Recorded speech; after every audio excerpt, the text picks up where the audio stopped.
Alright, so today we're going to take a look at something different. Normally I shoot with high-powered strobes, but sometimes you just don't need all that power, and then it comes in very handy if you have a portable strobe that you can put on the camera or that you can detach from the camera and you can remotely trigger. So what I'm looking at here today is the Godox TT685S, where the S stands for Sony, having a A7R2 here.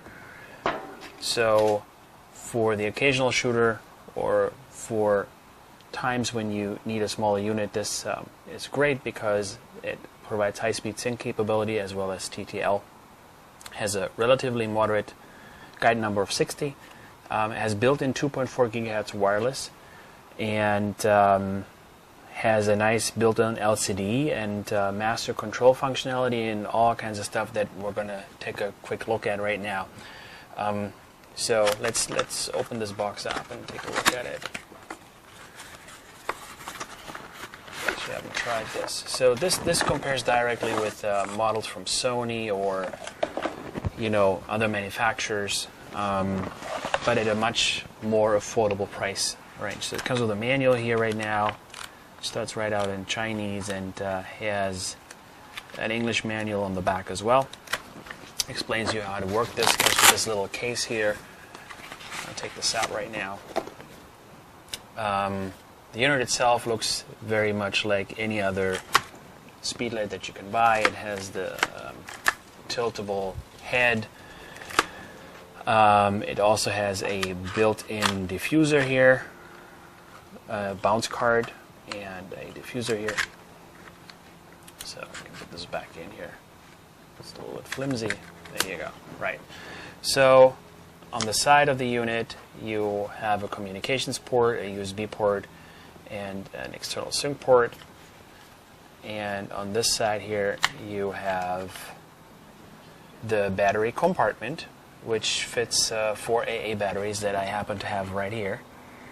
So let me just add those. First thing first, there's a little marking on the side here that I'm going to just use. So it's a plus, minus, hang on, plus, minus, close the compartment, and the unit turns on right away. Alright, so let's take a look at the functionality of the unit. So what does the unit do?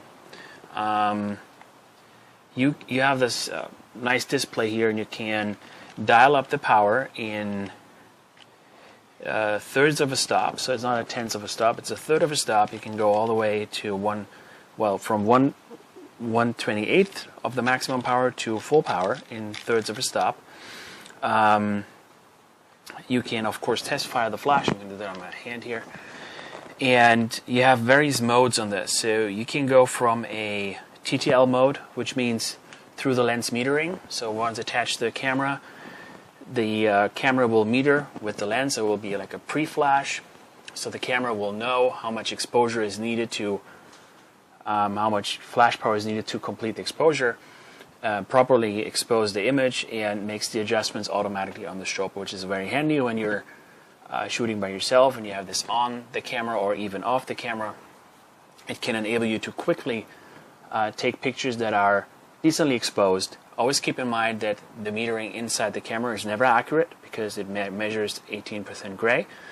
It does not measure the actual exposure on the subject. It measures it based on 18% gray, which, we're not 18% gray. So, that being said, you also have a multi-mode on this thing, in addition to the manual mode.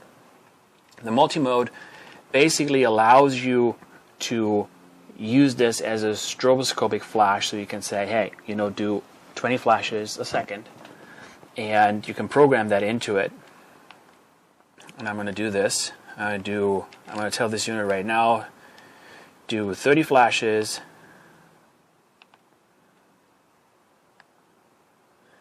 and do that 10 flashes a second, right? Alright, so when I hit this, you see this? So this is 30 flashes at 10 flashes a second. And then it will stop. Right? That's it, 30 flashes. So you can program this, gives you all kinds of creative opportunities and possibilities. Pretty standard for standard Speedlights. What else can you do? You can zoom. This particular flash allows you to go from 20 millimeters to 200 millimeters. This is very important if you use a zoom lens, as otherwise if the flash is too much zoomed in, it would not be able to illuminate the entirety of your image, because the area that the flash will expose is smaller than the coverage or the field of view of your lens at that given time. So having that opportunity or that that possibility to do so, it's great. What I said is, in addition, it has built-in wireless functionality. In addition to the TTL functionality, so this can serve as a wireless receiver, wireless transmitter, and it can communicate with other strobes as well. So, in addition, there's a power plug here that I haven't even talked about anyway. So it can communicate with other strobes from Godox, and you can use this as a master. You can use this as a slave. So while Godox also makes little transmitters that you can buy, the ingenious part about this is that you can combine these strobes even with different transmitters. So what I'm saying is, for example, you have a bunch of Sony Speedlights, you can get the Canon transmitter, put it on your Canon, and trigger the Sony Speedlights or the Sony Hot Shoe Speedlights with that very same trigger, which is ingenious because many of us have multiple cameras, multiple brands, so it's not always easy to keep all the equipment for all the gear because they use different hot shoes, they use different protocols, everything is different. But if you just need occasionally to use, let's say, your Sony flash or Sony compatible flash with a Canon camera or a Nikon or something like this, then you would just get the remote transmitter and you can add the transmitter to the camera and trigger those flashes as well and combine them with other flashes from Godox. I think that's an ingenious move. In addition to that, of course, you have the sync feature, which means a high-speed sync. High-speed sync, you probably watched some other videos, allows you to go above X-syncs. That means so on focal plane shutter cameras, once you reach the point where there's only a slit traveling from top to bottom, you need a flash that basically simulates or creates a constant exposure or constant flash while the slit travels from bottom to top or from top to bottom. And this flash supports this functionality. It's pretty common these days for Speedlight, so it's nothing special. It's something that that you would otherwise expect, but it's nevertheless it's a feature that that is built in. So that being said, what I'm going to do is now I'm going to hook this up to this camera and see what it does. So let me just do that right now. I'm going to turn this off for a second. All right, let's do this. Put this on the camera. With Sony, you have to be always careful because Sony has that issue. Well, it's not an issue, but the hot shoe is very fragile because it has all these little contacts on the front.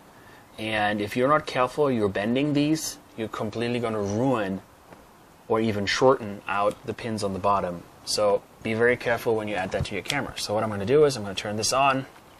I'm going to remove this little cap here. And just for the fun of it, I want to turn on. And immediately the camera says, okay, great, I'm in TTL mode right now. I'm at 24 millimeters. This is a 28 millimeter lens, so that's perfect. So the coverage of the flash will be slightly bigger than what the lens is going to see. Slightly wider, sorry. And so, set your camera. I did all this, TTL, and what I can do now is I can just take a shot here, and it wants me to set the camera wherever I want it to be. So what I'm going to do is I want to expose my background a little bit to the dark. So I'm going to go up with the shutter speed. Right now the camera is limited to 250s of a second because I haven't enabled the high-speed sync. If I do this, so the camera basically is locked. If I do this and enable the high-speed sync, I can go higher. So now let's say I'm going to go to 1/4000th of a second. It says I'm underexposing by several stops, although I'm at ISO. Let me just change this right now. Alright, there you go. So better. So now I'm At 1/4000th, I'm underexposing several stops anyway, and f2.0 is the fastest this lens can go, and I'm just going to test fire this. This is a very portable solution that enables you to trigger the flash on the camera, but also trigger other flashes with the built-in radio that that Godox makes. And in addition to that, what we can do is we can also use this as a slave and as a master. So, in other words, it's a very great system, and this is not the only strobe that Godox makes. So let's take a look at another strobe in the next video. But this is just one of many that they're making, and there's as you just saw, I added normal AA batteries, which is great. So because you can find them anywhere and you can use rechargeables, but it is also not the most efficient or most powerful way. So Godox came up with a solution we're going to talk about in the next video. Thanks. Bye.